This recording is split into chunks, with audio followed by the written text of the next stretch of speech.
In this lecture, let's learn about ng content in Angular and what is its use. So the ng content is used when we want to insert the content dynamically inside the component, and it helps us to increase the component reusability. Now, using ng content, we can pass content inside the component selector, and when the Angular passes that content, it appears at the place of ng content directive. Let's understand this with an example. So here I have created a brand new Angular project with this name ng content. Now let's expand this source folder. Let's go to this app folder and let's open app component.html. And from here, let's remove this default HTML and CSS. Now let's add a div element here. And let's also specify a class for this div. And let's call it container. Inside this div, let's first add an h2 element. And let's say new in smart fonts. Okay, let's save the changes. Let's go to the web page. So that has been added. Now, what I want is in this web page, I want to display some newly added products. Okay, so let's say we are creating an e-commerce website, and in the web page, we want to display the newly added products in the stock. So let's go to VS Code, and here after this h2 element, let's add some products. And in order to save some time, I have already written some HTML. So let me grab that HTML from here and let's specify it here. Let's save the changes. Let's go to the web page and you will notice that some of the new products have been added. So total we have added 4 new products. Okay, now in order to design these products, I have also written some CSS. So let's grab that CSS from here. And let's write it inside the app component.css file. Save the changes. Let's go to the web page. And now you can see the products have been designed. So this is how we want to display our newly added products in the web application. Now, if I go to VS Code, here you will notice that we are repeating this HTML 4 times in order to display these 4 newly added products in the web page. And this is not a good practice. So we have learned if we want to reuse some HTML code, for that we can make use of components in Angular. So here what we can do is we can go ahead and we can create a new component. For that, let's open the VS Code built-in terminal. And here, let's create a new component called products. To create a new component, we can use ng generate command. And here, I want to generate a new component. And let's call this component product. So the product component has been created. Here you can see we have a new folder. And inside this, we have this product component related files. Now let's open the product component.html file from here. And what I'm going to do is I'm going to copy this HTML which is displaying one product, and I'm going to paste it here. Okay, save the changes. And from the app component, let's remove these 4 products. Okay. And now let's use the selector of this product component. So let me go to product component.ts file, and the selector of this component is app product. Let's copy this.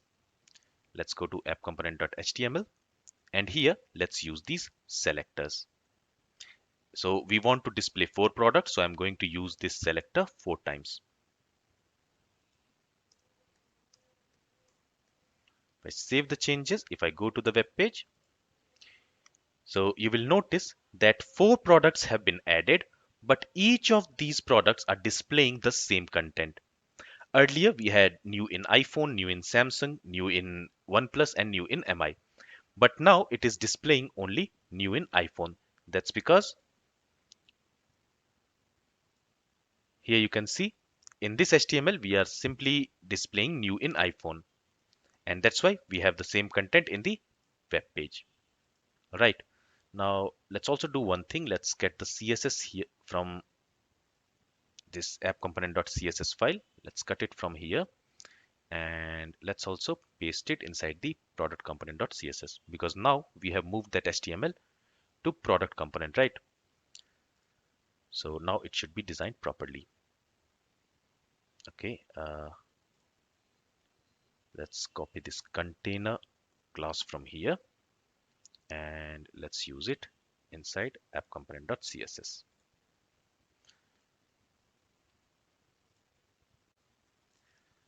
Okay, we also need to get this more products class. So let's cut it from here. And again, let's use it inside the app component class. Let's go to the web page. So now it is displaying it properly. All right, so now we have to solve this problem. So instead of displaying only new in iPhone, we want to display new in iPhone, new in Samsung, new in OnePlus, and new in MI. For that, what we are going to do is, let me close this app component.css and product component.css.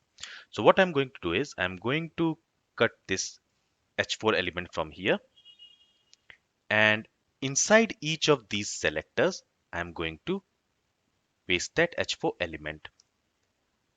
So let's do the same thing for each of these selectors. All right. And here, let's say, so for the first product, we want to display new in iPhone. For the second product, we want to display new in Samsung.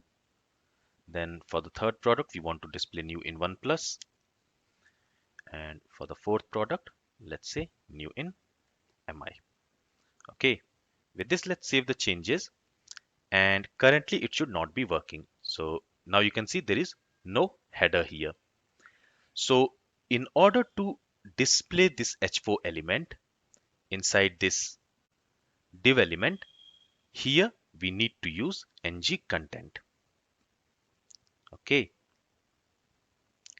So now this ng content, when this HTML will be rendered in the web page, this ng content will be replaced by this h4 element for each of these products. Okay, so for each of these products, let's see that. Let's save the changes. Let's go to the web page. And now you will notice we have new in iPhone, new in Samsung, new in OnePlus, and new in MI. Okay. So this is the use of ng content directive. Using ng content, we can pass content inside the component selector. And when Angular passes that content, it appears in the place of ng content. So here we have passed some HTML content inside the component selector, right? And when we are rendering this HTML in the web page, this ng content is being replaced by that HTML content. And this is the use of ng content. Now let's do one more thing. So what I want is, I also want to move this button element from here. So I'll simply cut it from here. And I want to use it inside this selector. So inside this selector, we are specifying another HTML content. And let's do the same thing for all the 4 products. Okay. And here, let's say show more in iPhone. Here, let's say show more in Samsung. Then here, let's say show more in OnePlus. And here, let's say show more in MI. Okay, let's save the changes. Let's go to the web page. So here you can see show more in iPhone, show more in Samsung, show more in OnePlus, and show more in MI.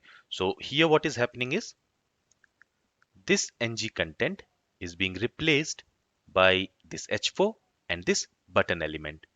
But what we want is, we want to display this button after this description. Okay, after the description of the product. So let's try one thing.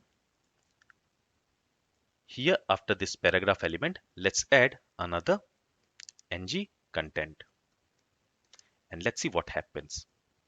Let's save the changes. Let's go to the web page. And now you will notice that the header and the button element has moved after this description. Why is that? That's because here we have used two ng contents. So what Angular will do is, it will only replace the last occurrence of the ng content with the actual content which we have specified inside the selector. That means the last ng content here is this one. So this content which we have specified inside this selector, it will be, this ng content, this last ng content will be replaced by that content. This ng content will be ignored. And that's why you can see that the h2 element and the button element is coming after this description. Now what we want is, first we want to display this header, then we want to display the description, and then we want to display the button. Let's see how we can achieve that. So if you notice, this h4 element has a class of title, and in the same way this button element also has a class button more. So here on this ng content, we can use an attribute called select. Okay, and to this we can specify the class of the HTML element which we want to display in place of this ng content. So in place of the first ng content, we want to display this h4 element. So let's get its class name, and here let's specify that class name. Now since we are using the class name, we also need to use dot before it. Okay, and in the same way for this ng content, again let's use this select attribute, and here we want to display the button element. So let's grab the class name of that button element and let's specify it here. And again, since we are using class name, we also need to use dot first. With this, let's save the changes and let's see if it is working. So let's go back to web page, and now you can see first we have the header, then we have the description, and then only we have the button element. Okay, now let's do one more thing. So since we have moved the button element in the app component, let's grab the CSS of that button element. So let's get this CSS from here and let's use it in the app component.css. Save the changes. Let's go to the web page, and now it is working as expected. So I hope with this lecture, how ng content works and what is the use of ng content is clear to you. Using ng content, we can pass some HTML content inside the component selector. And when Angular passes that HTML content, it appears in place of ng content directive. Okay, and we use ng content directive when we want to insert the content dynamically inside the component. So this is all from this lecture. If you have any questions, then feel free to ask it. Thank you for listening and have a great day.